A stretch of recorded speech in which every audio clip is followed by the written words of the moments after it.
Vladimir Putin, রাশিয়ার president Vladimir পুতিনের একটি প্রার্থনা ছিল ঈশ্বরের কাছে, আর ওয়াকারের একটি প্রার্থনা ছিল আল্লাহর কাছে, ঈশ্বরের কাছে।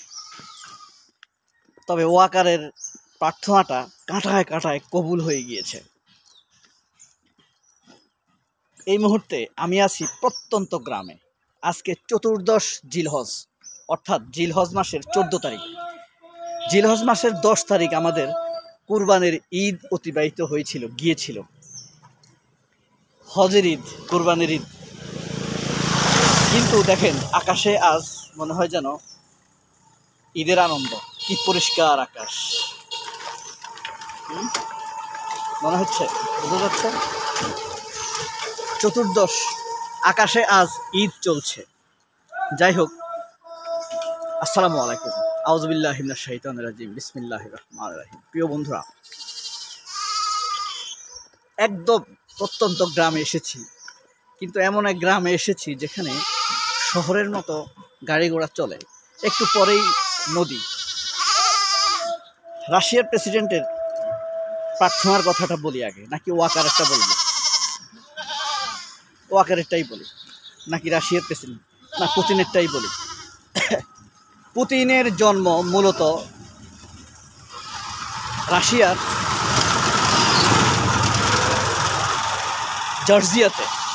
জর্জিয়া,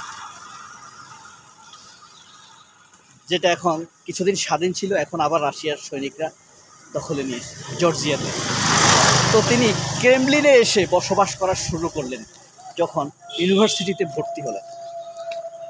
ইউনিভার্সিটি এডুকেশন তার শেষ হওয়ার মাঝামাঝি একবার সরকারের পক্ষ থেকে কিছু লোক এসেছিল এক বস্তিতে, ক্রেমলিনের বস্তিতে।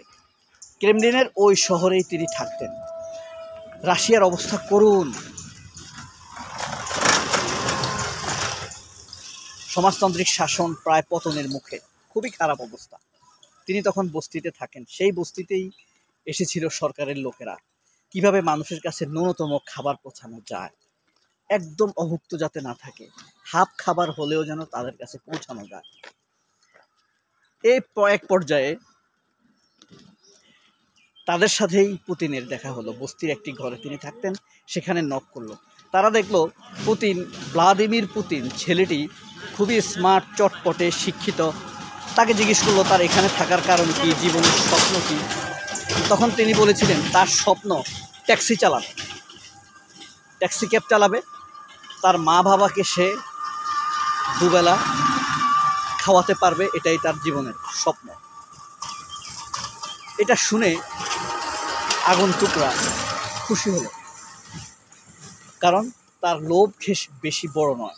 একটা ইউনিভার্সিটির ছেলে তার পিতামাতাকে চালানোর জন্য শুধুমাত্র সে ট্যাক্সি ড্রাইভার হতে চায়। এই হলো পুতিনের প্রার্থনা। সে জীবনে ট্যাক্সি ড্রাইভার হতে চেয়েছিল। এবার আসি আসল কথায়। দেখেন, পুতিনের প্রার্থনা কি কবুল হয়েছে? হয়নি। সে ট্যাক্সি চালাতে পারেনি, কারণ আল্লাহ তাআলা বুঝেছে যে এই ছেলেটি পিতামাতার দায়িত্ব নিতে চায়, স্বেচ্ছায়, তাকে আমি ক্রমান্বয়ে দেশের দায়িত্ব দিয়ে দিব। হুট করে পুতিনের চাকরি হয়ে গেল একটি 3য় শ্রেণীর পত্রিকায় ফটো সাংবাদিক হিসেবে। সেখান থেকে তিনি রিক্রুট হলেন আপনার কেজিবির এজেন্ট হিসেবে। কেজিবি মানে গোয়েন্দা বিভাগের এজেন্ট ছিলেন তিনি।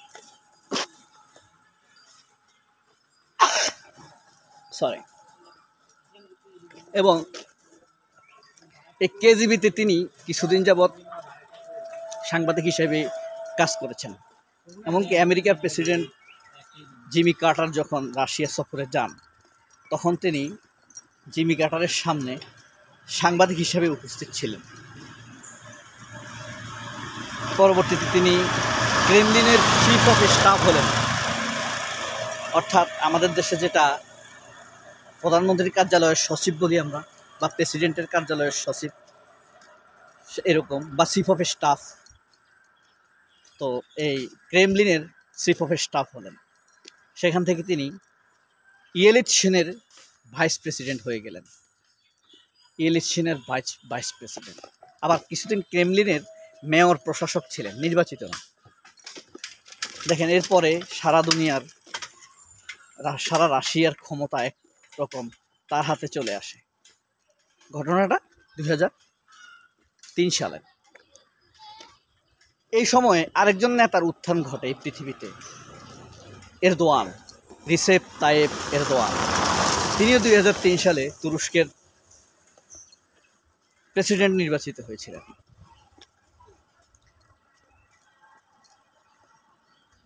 এবার বলি ওয়াকারুজ্জামানের প্রার্থনার কথা। ওয়াকারুজ্জামান আসলে, আমরা যেমন ওয়াকারকে নিয়ে ত্যক্ত বিরক্ত, ওয়াকারুজ্জামানও আমাদেরকে নিয়ে ত্যক্ত বিরক্ত। আমাদেরকে বলতে তারা ডক্টর ইউনূসই তো আমরা,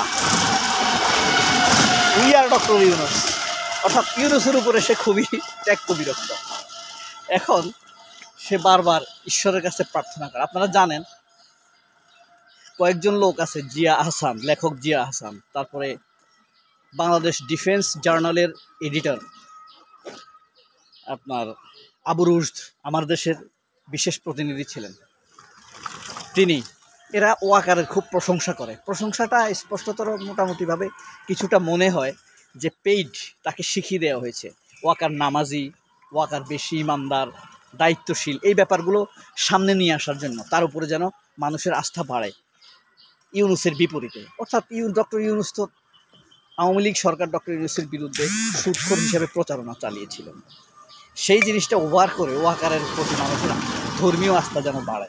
অর্থাৎ আবু রুশদ, জিয়া আহসান, জুলকারনাইন সাহের স্বামী, তারপরে যে ইসকন আলম, এরা যতই কিছু প্রচারণা করে ওয়াকারকে বিশ্বস্ত হিসেবে তুলে দেওয়া, এরা হইল পেইড ওয়াকার অয়েল কোম্পানি লিমিটেডের। তো ওয়াকার অনেকদিন তাহাজ্জুদ পড়ে হয়তো সে প্রার্থনা করেছে, হে ঈশ্বর, আমি ইউনূসের হাত থেকে মুক্তি চাই। ঈশ্বর সাথে সাথে দোয়াটি কবুল করে নিলেন।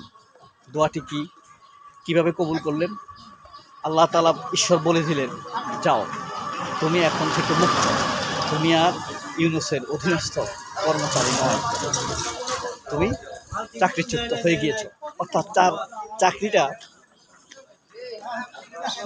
তার প্রার্থনাটা কবুল হয়ে গিয়েছে চাকরিচ্যুতির মাধ্যমে। আল্লাহর লীলা খেলাটা ভিন্নতম, অন্যতম, আলাদা। আল্লাহ দোয়া কবুল করেছেন, কিন্তু কিভাবে করেছেন খেয়াল করেছেন? আগামী 5ই আগস্টের আগে ওয়াকারের চাকরি শেষ হতে যাচ্ছে। সবাই অনেক ভালো থাকবেন। আল্লাহ হাফেজ। আসসালামু আলাইকুম।